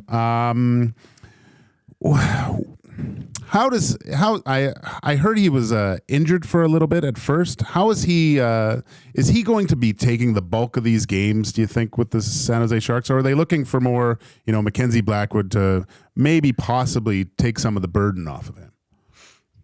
Well, I think it'd be a lot to ask, a guy like that, Askarov to play, the bulk of the games for a guy that's played just a couple of games in the NHL. So, I think that, if you're getting anywhere from 25 to 30 games out of him, I think that's huge. And you've got two experienced NHL goalies in the system with Mackenzie Blackwood and Vitek Vanacek. I mean, I would expect it to be Blackwood and Askarov for the year. But, I mean, look, I thought Blackwood afforded himself quite well in San Jose last year, playing behind that roster was tough. And, for me, I still harken back to the night against Colorado when, we made 50-plus saves and they ended up losing in a shootout. He definitely was a much better goalie and the goalie that I think that New Jersey had hoped for when they initially drafted him last year in San Jose.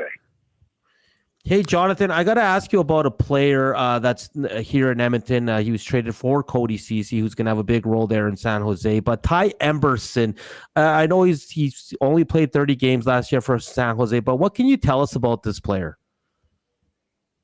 I really didn't, I'll be honest with you guys. I really can't tell you much. I didn't, let's put it this way. Sharks games for me last year were really not on my radar, for much of the season, unless it was, parts of the streak last year. You're kind of watching a train wreck. But I wish I could tell you something about Emberson. I really can't.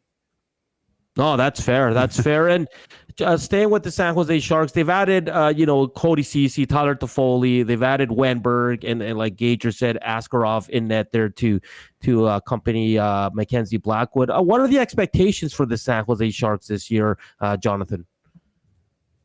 Well, I think it's the fight for last place in the division again. But I think that what you're doing is that you're insulating, you're insulating guys like Will Smith and Malcolm Celebrini with NHL players. And, it's more about just taking that next step. I mean, look, last year the goal was to finish last, and Mike Grier did a phenomenal job at making this team a really bad team last year.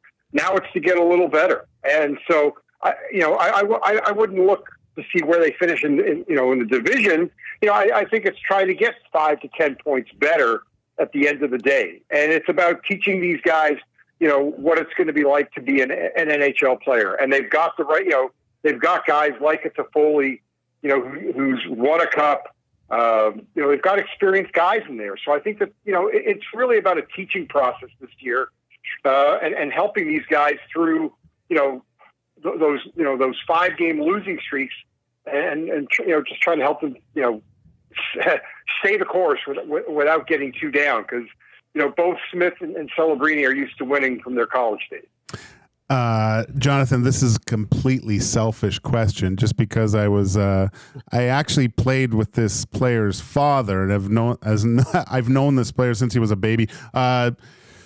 William Eklund, really good year last year, kind of coming into his own. A lot of games played, 16 goals, 29 assists, 45 points.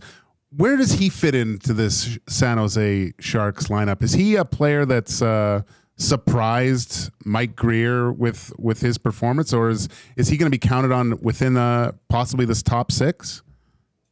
Oh, I think definitely counted within the top 6, and he kind of gets lost, because of all the excitement around Celebrini, and Will Smith, and then the addition of a guy like Toffoli. But Eklund was a guy that if you're not following the Sharks closely, you just don't know about him, or unless you played with his dad, you also know about him. But yeah, look, what I love, what's going on in San Jose right now is that they're doing it the right way, and it's not it's not just tanking and getting first round picks, but it's and top number 1 picks, but it's finding the right guys. And yeah, look, 3 or 4 years down the road, this San Jose Sharks team is going to be relevant. And, I miss the days of going to the Shark Tank and that building feeling like it was going to explode, because the last couple of years, it's been very rough to go to a game there.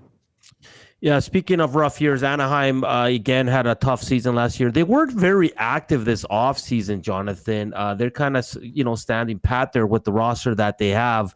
Again, is this a team that's going to be at the bottom of the Pacific Division in your eyes? Well, it is, but I will say it wasn't not for trying. I mean, my understanding is that they made a pitch for Steven Stamkos. Fell short, but they were interested in trying to sign Stamkos in free agency. Again, another team that's going to be at the bottom, but another team that you get excited about when you look at some of the players on the roster, especially the way Leo Carlson played last year for Anaheim. But look, I think the questions right now surrounding Anaheim are more about what guys may not be there either when training camp ends or at some point throughout the season, because we're still wondering what's going to happen with John Gibson, what's going to happen with Trevor Zegras, and what's going to happen with Cam Fowler. 3 players that, to various degrees you have heard that they are guys that this team is going to move or wants to move. So I think that's really the question. But, look, they look really good on the blue line. You've got some promising forwards. So I'm definitely, I'm excited to see what goes on with whether it's Cutter Gauthier or whether it's, Leo Carlson, and then you've got Vetrano and Troy Terry. And so there are, there is a reason to get excited in Anaheim, but like San Jose, I think those 2 teams out here in California, a couple of years down the road, are going to become relevant again, like they were in the days of when Joe Thornton and Ryan Getzlaf were dropping the mitts at center ice in a playoff game. We talk about some of the teams probably on the outside looking into the whole playoff picture. Jonathan, who do you have? Are the Edmonton Oilers the cream of the crop of the Pacific Division going in for this year? Do you see them possibly finishing first in the division, or is it going to be maybe a surprise team? Like, I think the Vancouver Canucks came out of basically nowhere right out of the gate and just never relinquished it. Who do you have in your kind of top 3 right now as it stands within the Pacific Division? Well, I don't think you can argue. You can't make a case for Edmonton not being one of the top 3. I'm just not sure if it's important for them to be the number 1 team. And because I still don't think, for me, home ice advantage come playoff time is a real misnomer. So, but to go back to your original question, okay, so I've got Edmonton, I've got Vegas, and I would still say, I'd still say Vancouver. I mean, the big question in Vancouver now is, how long is Thatcher Demko out? Because it changes the narrative, with the Canucks for sure. Because we just, look, Steve-O's looked very good, looked good in the playoffs last year. Kevin Lankinen, can he bounce back to be the guy that he once was in Minnesota? There's more questions about the last line of defense in Vancouver, so it changes the narrative. But I don't really think that, I don't get too hung up about who wins the division, because, what we see in the playoffs is, and why I say home ice doesn't matter, is it's not like the regular season where, you're coming into a building, as the road team, and you're on a back-to-back, or you're playing, it's 3 games in 4 nights, or, 5 and 8 nights.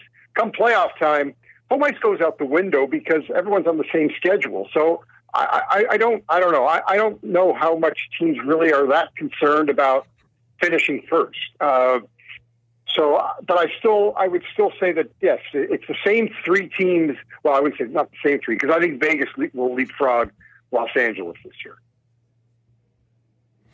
Jonathan, I really appreciate the time today breaking down everything on the West Coast. I'm sure we'll reach out again once the regular season goes and see if your predictions come to fruition there. Can you tell us what you've got coming out before the start of the season here, and where our fans can grab a hold of you? Yeah, absolutely. I appreciate that. So I'm going to be releasing 32 team previews on the Puckpedia site, and Puckpedia is now, basically now that's the go-to place. Now the cap friendly is out the window, so I'll be releasing those in the next couple of days, and then you'll hear me once a week in Calgary on Sportsnet 960, and always every Monday on Sirius XM NHL Network Radio at about noon Eastern time, and then a little later on in the year, once we resume the Ice Cap show on Sirius XM, I'll be there as well. And from time to time, you'll see me on VSiN, the Sports Betting Network. That's great. That's thanks for joining us today, Jonathan. We really appreciate it. Thank you, guys. Have a great one. Thanks. That's Jonathan Davis, Sirius XM, talking all things NHL. It's amazing covering all those teams, right? That's great.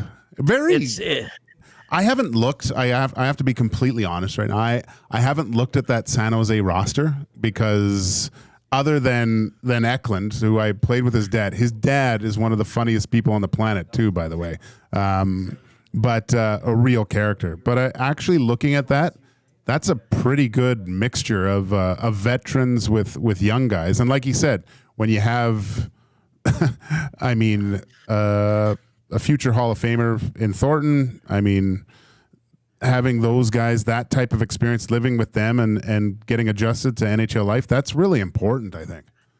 Yeah, it is. I'll be honest though. I'm concerned about their defense. Right now they have Mario Ferraro and Cody Ceci as their number one pairing, so that's going to be troublesome for them. Jake Wallman, Jan Ruda, and then Henry Thrun and Mark Edward Vlasic, who's an interesting player. But like you said, they added Toffoli. He's going to help them score. They added Alex Wenberg. They added Barclay Goudreau. I think that was last year, though. And then the two young, exciting guys in Macklin Celebrini and Will Smith. And two really good goaltenders. Like, I like Mackenzie Blackwood. He was on everybody's list last year for the Oilers when the Oilers were struggling. Go get Mackenzie Blackwood. But I like their goaltending. Hopefully, Askarov can stay healthy there. The Ducks, again, it's interesting that he said they had a pitch ready for Steven Stamkos. Yeah. And I get it. Stamkos at his age looks at Nashville, Anaheim. Who's closer to winning? Yeah. It's obviously Nashville. And then I think the team that's going to take a step back is the LA Kings. I looking at their roster, it's good, but their best players are getting every year they're a year older. Gager, I don't like their goaltending again. Listen, it's nothing against Warren Fogle, but if you have Warren Fogle on your second line, I mean, you're lacking some depth there because I think Fogel's better suited for that third line, and he can moonlight in the top six, Gager, but I don't think he's a regular guy. And Zedmo says, nonsense. You always want home ice. Hey, that's the thing with Jonathan Davis. Like, he brings hot takes, and they're awesome, but I think home ice for the Oilers is important. I mean, hindsight's always 20/20 in these situations, but if the Oilers had Game 7 at home, does that make that much of a difference, right? You can always, I mean, they were a wagon at home too throughout the playoffs. So, well, that's what imagine that crowd here in Edmonton for Game 7. But even if they don't have to go play a Game 7 on the road, like you're getting kicked in the teeth for 2 months essentially, right? Just having that extra home date, I think then can be beneficial on the way all the way there. Game 7 Stanley Cup final, yeah, can it make that big a difference? I don't like the old saying, "Oh, anything can happen." Of course, anything can happen. Anything can happen every day. It's ridiculous, but no, I think having maybe a Game 7 at home if required before the final. I would look for the Oilers to try to seal up at least that Pacific Division if it gets to that point. Yeah, one last one here before we head to break. T-Will says the Kings really hurt themselves with the Pierre-Luc Dubois trade, kind of closed their window as it was just opening. That's interesting because Dubois was not good for LA. Now, could he have the bounce back season this year? Sure, but you're looking at that contract too, and you want to add a little bit more and free up that money, Gager. I don't think they're better with Pierre-Luc Dubois either. Like, they lost that trade to Winnipeg. Yeah, no, it was it was terrible, absolutely terrible, especially when you saw the performance of those guys. 2:41, we're heading into our last break before the two big dogs, Reed Wilkins, Jay Mills, come in at 3 o'clock. But before that, here is the Cube Master with a sports update.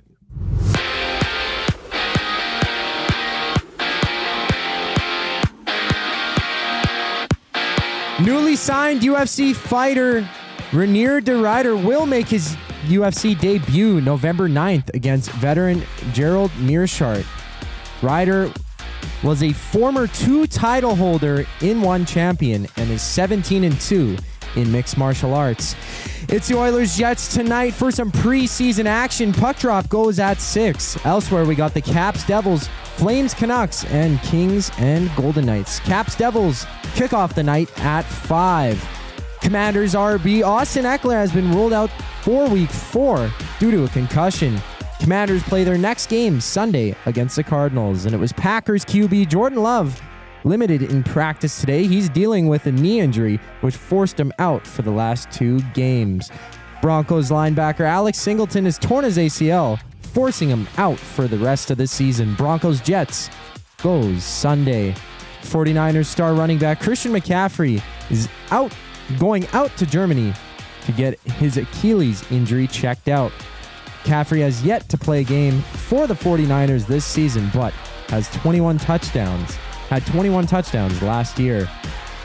Just after the break, it's the final segment of EST Afternoons with Hernan Salas and Joaquin Gage before we hit the Reed Wilkins Show at the top of the hour. I'm Zachary Kubish, and now you're up to date. Get all the latest news and takes on everything Oilers with Dustin Nielsen and Tom Gazzola on the Oil Stream. Live at noon, Monday, Wednesday, and Fridays. Only on EdmontonSportsTalk.com. You want the heavy hitters on your team, both on and off the ice. If you've been injured in a car accident, call the heavy hitters of injury law. James H. Brown and Associates, Alberta Injury Lawyers. With over 200 years of combined injury law experience, their precedent-setting lawyers are ready to help. Locally owned and proud Edmonton Oilers fans, James H. Brown and Associates wants to support you with their unrivaled experience, unrivaled results, and unrivaled commitment. When accidents happen, head to jameshbrown.com. Looking for a winning strategy for your retirement? Contact me, Joaquin Gage at K4 Financial, where expertise meets dedication. I will always look for a careful approach to your retirement, ensuring your financial future is secure. From tailored strategies to clear, actionable advice, I'm here to guide you every step of the way. Don't leave your future to chance. Get in touch with me, Joaquin Gage, today at k4financial.ca or email joaquin.gage@k4financial.ca to start planning for a brighter future and a more secure retirement. Edmonton Sports Talk delivers a mass audience of key, influential customers to your business, all while you associate your company brand with the biggest names, the hottest sports news, and teams from every league around the globe. Oilers and Elks, NHL, NFL, Major League Baseball, and the association, Formula One, soccer, golf. Oh, sweet mama! The excitement is palatable on Edmonton Sports Talk. It's where fans go to get their sports fix and where our partners find the most loyal consumers. Contact us today and see how our team on Edmonton Sports Talk can score the biggest goals for your business. With various advertising options available, email business@edmontonsportstalk.com or head to our website and send a message at edmontonsportstalk.com.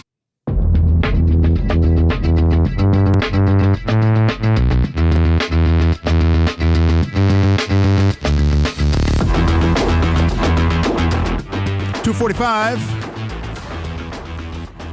here on EST Afternoons. Thank you for joining us. I haven't looked as of yet, but we'll just refresh the page. And nicely done, everybody. 50 thumbs up. We got 15 minutes. We can probably get another 25. Crowbar another 25, just like I do with my suits. Just try to crowbar yourself in there. The famous suits, eh? Yeah. I gotta work on it a little bit. Try to do some LBs. So we'll see if I can get into some old ones.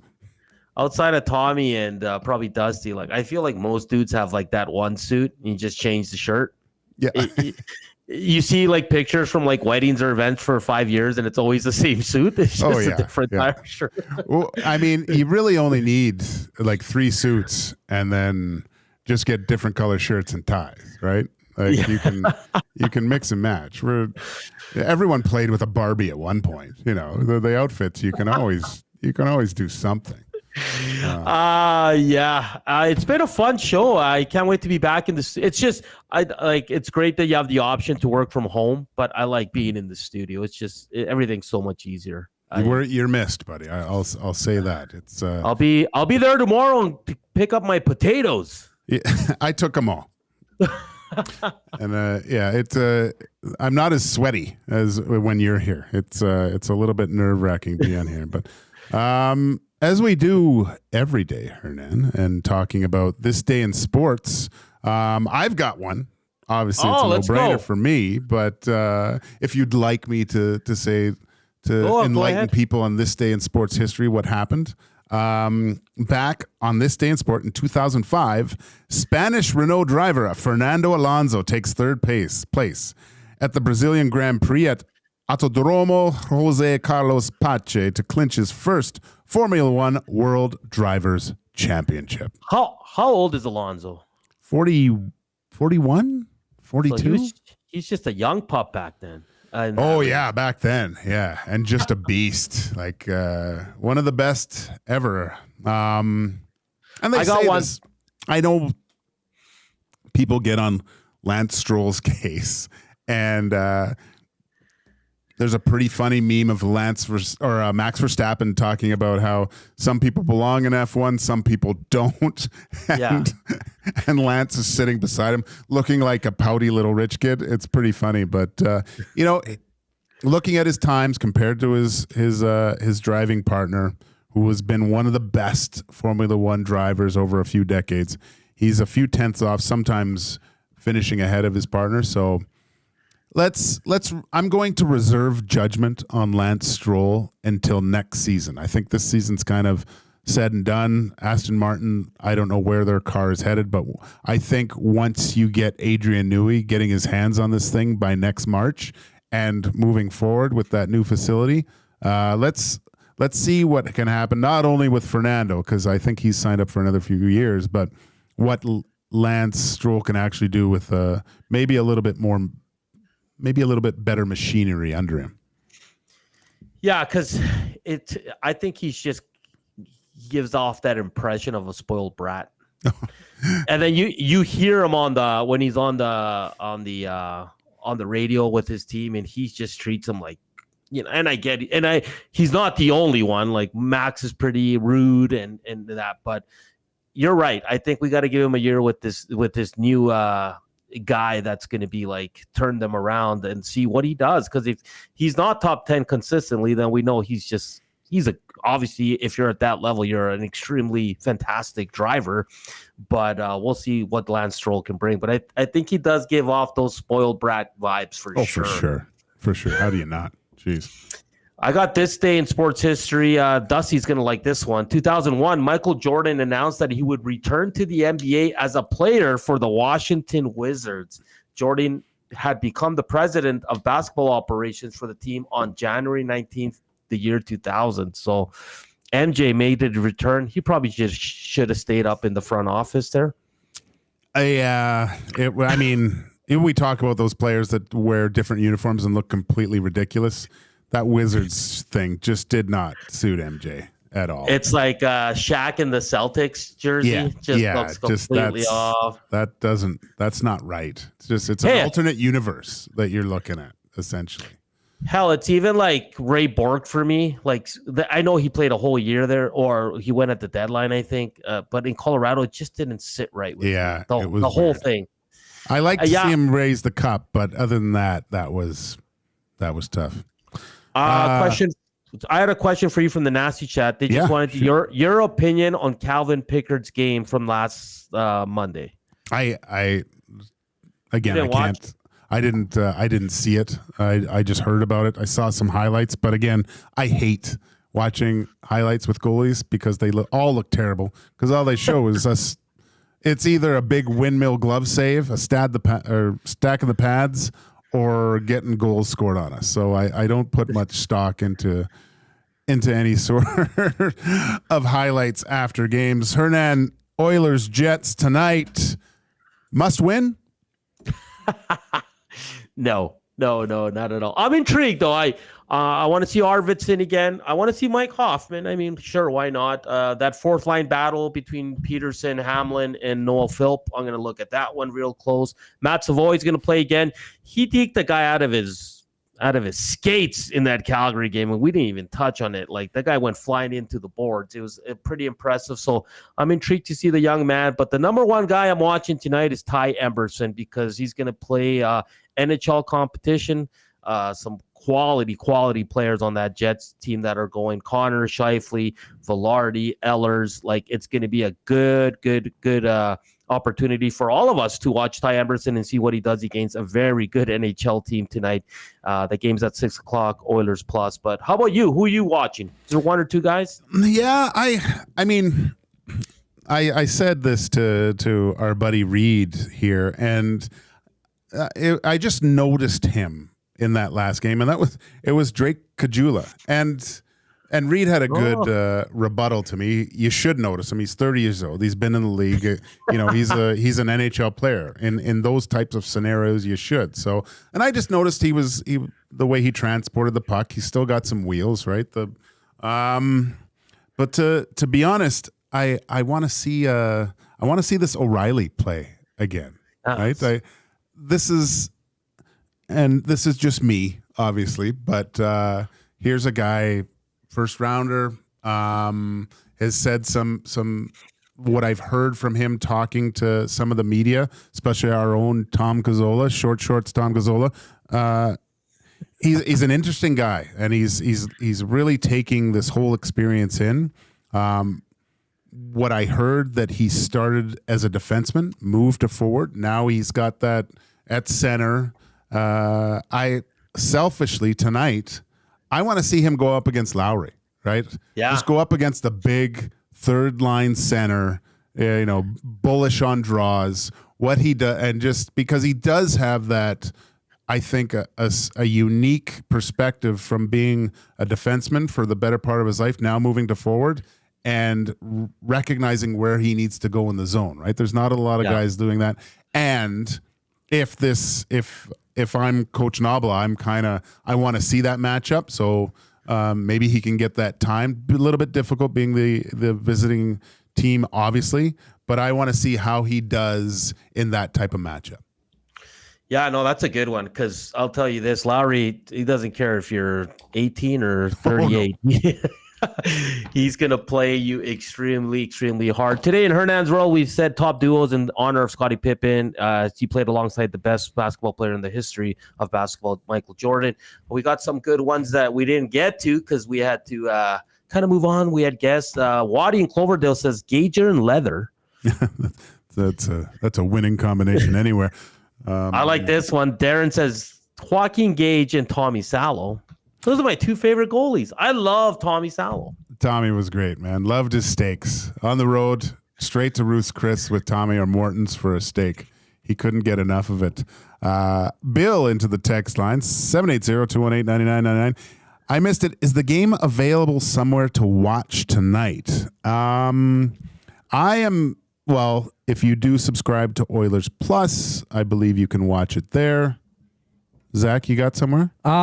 There is 2 months free right now for Oilers Plus. I signed up $0 for 2 months. So you can watch the full preseason and some of the regular season, right? I like that. And if you do sign up, make sure you go watch Free Pour. I hosted a couple shows on Free Pour talking everything about the grape juice, as you're well versed in, Hernan. But you got to take it easy because we need you back in here, buddy. So lay off the vino tonight. Tape an aspirin to the head, get some sleep, and hopefully we'll see you tomorrow. Yeah, no, I'll be back tomorrow for sure. I thought about it today, but again, we have the big thing on Friday, Elks Bombers watch party at Century Casino Fort Road. So I want to make sure that it wasn't my fault that someone's going to miss it because they got sick. So I'm going to take the 2 days. I'll be back tomorrow and looking forward to it. And it was a fun show. Excellent show, Gager. You did a great job hosting. I appreciate you, man, for filling in that spot while I was fighting this cold. And just another thing, the game, Oilers Plus, and I think it's on TSN, but it'll be, unless you have like the packages and all that, it'll be blacked out for just Edmonton. An excuse to get down to maybe a local establishment and have a gander at it there. Yeah, that's what I'm trying to get to. Thank you to all the nasties for joining us today, for all your text messages. And joining us today on EST Afternoons. Coming up next, the big show. Reed, Jay, they got a lot to discuss. Even I think they have some Gage history. So we'll see you all again tomorrow. You guys have a great night, and don't take it easy. It's just preseason. Good night, everybody.